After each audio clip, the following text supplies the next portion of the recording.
What's up guys, Lon here from Android Authority, and last year was a radical design shift for Samsung with the Galaxy S6 and the S6 Edge. They were easily the most premium feeling smartphones Samsung has ever produced and were ultimately pretty good phones, marred only by bad battery life and some questionable omissions of key features that made a Samsung a Samsung. Does a refined design and a reintroduction of those features enough to win back the hearts of Samsung diehards? Let's find out with the Samsung Galaxy S7 Edge.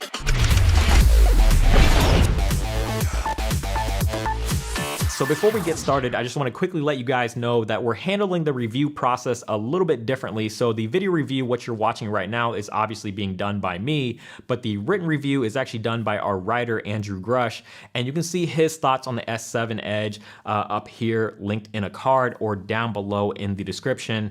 And he's actually been using the Exynos version of the S7 Edge. So he'll be able to show you comparisons in terms of benchmarks and all that stuff against the 820 in the written portion. So if you want to see all of that, make sure to check out the written review. But with that being said, let's go ahead and get started with the S7 Edge. The Galaxy S7 Edge isn't a complete departure from the design of last year's S6 Edge, but it didn't really need to be. It's more of a refinement or an evolution. The biggest difference between this year's S7 Edge and last year's S6 Edge is the size. It's a little bit bigger due to the increase in screen real estate, but for a phone with a 5.5-inch display, it's surprisingly a lot smaller in comparison to other flagship smartphones with similar display sizes. A lot of this has to do with how the screen spills over on the sides and the fact that Samsung has managed to keep the side bezels extremely thin.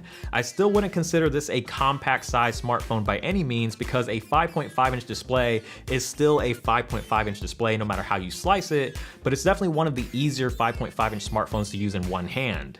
The Super AMOLED panel is everything you would expect from a Samsung display. The colors are vibrant and saturated, blacks are inky dark, it's bright enough to be visible outdoors on a sunny day, and it's Quad HD just like last year's model, so it's still super sharp despite the bump in screen size.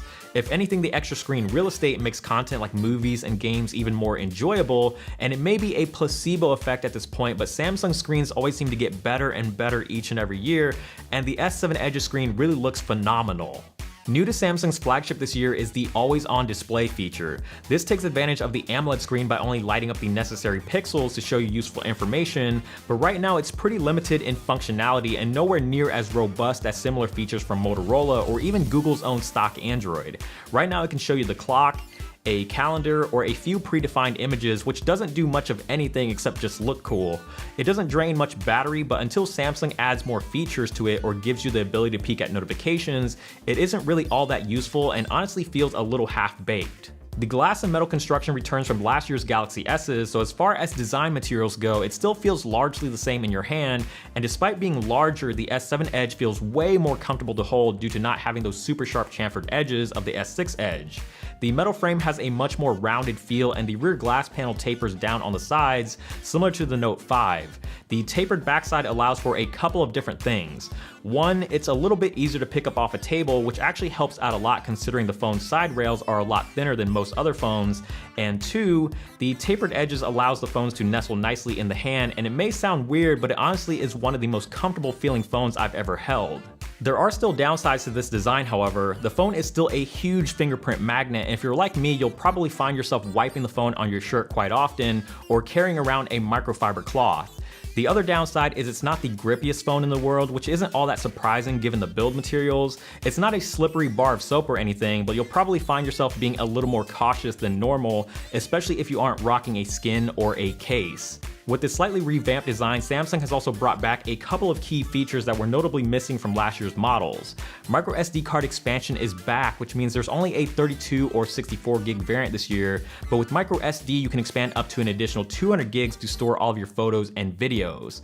The phone is also water and dust resistant again, which means it can survive the accidental dunk in the toilet, a spilt drink, or the occasional rainstorm, but this time around there's no annoying covers or flaps to deal with because it's completely sealed in from the inside. All of the buttons and ports are exactly where you would expect them to be on a Samsung phone. The power button is on the right where it's easy to reach, volume rockers on the left, physical home button up front flanked with capacitive recent apps and back key, and along the bottom is the headphone jack, micro USB port, and the bottom firing speaker.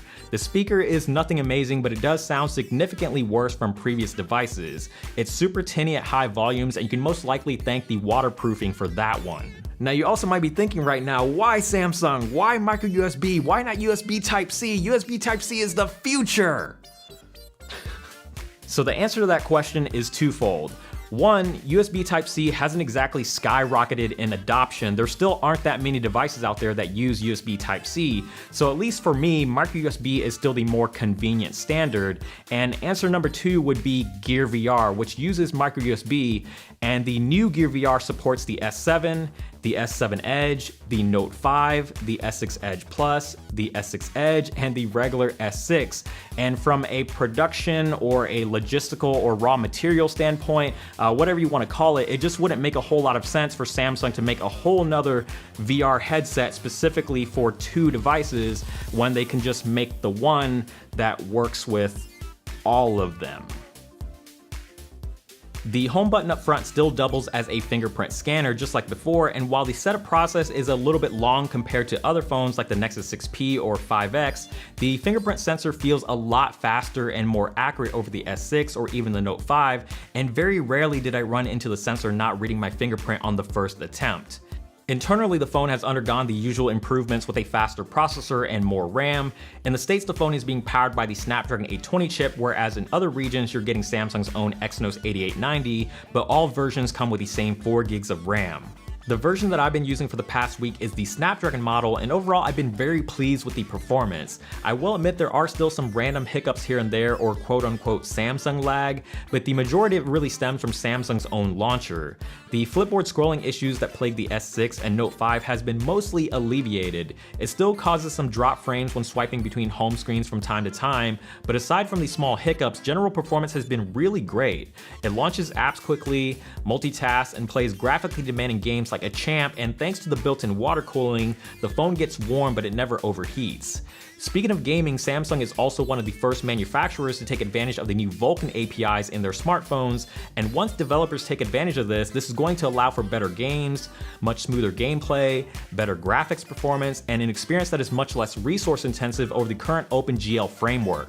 Where Samsung has made its biggest improvements is in battery life. The S6 Edge was a struggle to get through a full day, but the S7 Edge's massive 3600 mAh battery solves Samsung's battery life woes.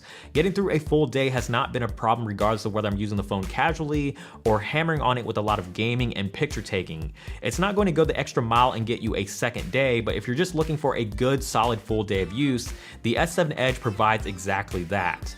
Now we know that screen on time numbers isn't the only metric that should be used to gauge a phone's battery life, but when a phone is consistently putting out 5+ hours of screen on time, that obviously speaks volumes to how much the battery life has improved, and never did I feel that I had to monitor or cut back my usage in order to get through a day. In those times where you do have to fill up or top off your phone, the S7 Edge does support wireless charging and fast charging, but one thing to keep in mind about the fast charging on the S7 Edge, if you have the Snapdragon version, is it's Quick Charge 2.0 and not the newer 3.0. This doesn't mean a whole lot in terms of actual charging speeds, and to the average user, they probably won't care, but you are getting a charge that is less energy efficient with Quick Charge 2.0 versus 3.0. Samsung has always done a really great job with their smartphone cameras, but this year they decided to take a slightly different approach. Aesthetically, the camera looks much better. The unsightly camera bulge has been shrunken down to just a slight bump, but instead of increasing the megapixel count or keeping it the same, they actually reduced the megapixels from 16 down to 12. This allows for much larger pixels for increased low light performance, similar to what Google did with the Nexus line, and you're also getting a much brighter f1.7 aperture lens. The new sensor utilizes dual pixel technology, which isn't new in the camera world, but is the first of its kind in a smartphone. This creates for much faster autofocus, and coming from something like the Nexus 6P, there's a very noticeable difference in focusing speeds, especially in low light. The camera interface is largely the same as before, and you still have many of the same modes like selective focus, YouTube live broadcast, slow motion, and of course the more typical ones like auto, pro, and panorama. What is new is a feature Samsung calls Motion Photo, which records a short clip before a photo is taken. It's similar to Apple's Live Photos for the iPhone, and just like Live Photos, it's pretty gimmicky, but it is there if you want to use it, or can be completely disabled if you don't. Overall though, I've been very pleased with this camera and the photos that it produces. Daylight and well-lit indoor shots are very well detailed with pleasant looking colors, and you can get some really great depth with the f1.7 aperture. HDR mode is quite subtle as far as colors are concerned, which is a good thing because a lot of other smartphone cameras tend to be very over-aggressive in this area. Otherwise, it works well in bringing back more detail from shadows and brightly lit areas of photos, especially in high contrast scenarios, and because it doesn't mess with the colors too much, the images still look very natural. In low light, the images still pack plenty of detail, and the camera does a pretty solid job of keeping highlights in check. It's only in the most extreme low light situations where photos start to fall apart with a lot of noise reduction, overexposed highlights, and the images start to exhibit an unnatural yellow cast, but this is nothing new and has been a problem with Samsung cameras for a while now. This can also be said about the front camera, but in most situations, the 5 megapixel front shooter is more than adequate for your selfie taking needs. There's a wide variety of video recording modes including 4K, and the optical image stabilization helps keep the footage from being overly shaky, but I would avoid using the software video stabilization at all costs, as I notice it tends to cause a lot of warping in the footage. While all these changes that Samsung has made to the camera this year have been really great, I personally don't think it's a huge leap from the S6, but if you had any concerns about the changes to this year's camera, you really shouldn't, because it's just as good as any recent camera Samsung has produced, if not better.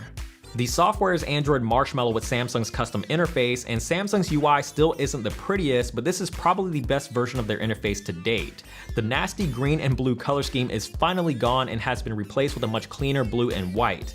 If you're still not a fan of the revamped aesthetics, the theme store is still a great option to change the look and feel of the interface, and there's many themes available to make it look however you want, or even a little closer to stock Android. The Edge UX has been improved to better take advantage of the curved glass. You still have all the same features from last year like the Edge lighting, Apps Edge, and People Edge, but the whole Edge interface is wider now, allowing for twice as many app shortcuts, which makes it a lot more useful. New to the Edge interface is the Task Edge and Edge panels. With Task Edge, you can create a shortcut to your most commonly used tasks like taking a selfie or creating a calendar event. Edge panels, on the other hand, will show you quick information at a glance such as Yahoo News, sports scores, weather, or stocks, and you can download a few more from Samsung's Galaxy apps. They're pretty much accessible from anywhere on the phone, including the lock screen, but it does get a little bit cluttered when you have a lot of these panels enabled, and depending on how you have things ordered, it may take you several swipes just to find the panel that you need. One feature that I've really enjoyed a lot with the S7 Edge is the new game launcher and game tools, and if you're big on mobile gaming, you may actually find these features to be quite useful. The game launcher automatically aggregates all of your games into a single folder for easy access, and the game tools is a convenient little floating bubble that lets you mute incoming alerts, lock the capacitive keys to prevent accidental presses, minimize the game, take a screenshot, or create a recording all while you're actually playing the game.